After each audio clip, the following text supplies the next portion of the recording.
জয় হিন্দ বন্ধুরা। হিমালয়ের পাদদেশে অসংখ্য পাহাড় পর্বত ঘেরা ছোট্ট একটি রাজ্য হলো উত্তরাখণ্ড।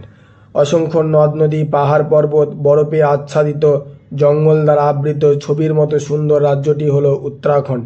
ভারতবর্ষের প্রধান দুটি নদী গঙ্গা এবং যমুনা এই উত্তরাখণ্ড রাজ্য থেকেই উৎপত্তি হয়েছে। দেবভূমি হিসাবেও এই উত্তরাখণ্ড রাজ্যটি আমাদের কাছে অধিক পরিচিত। কেদারনাথ, বদ্রীনাথ, যমুনোত্রী, গঙ্গোত্রী এই চার ধাম এই উত্তরাখণ্ড রাজ্যেই অবস্থিত। চলুন আজকে দেখে নেওয়া যাক দেবভূমি হিসাবে পরিচিত এই উত্তরাখণ্ড রাজ্যটি সম্পর্কে সংক্ষিপ্ত কিছু কথা। উত্তরাখণ্ড রাজ্যটির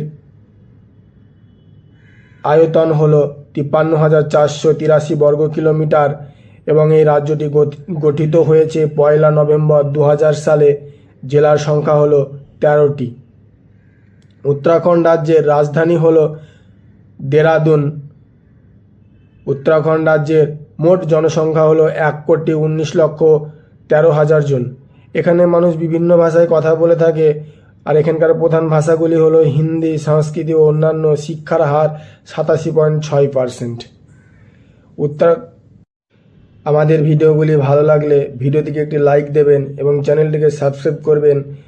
ধন্যবাদ, ভালো থাকবেন।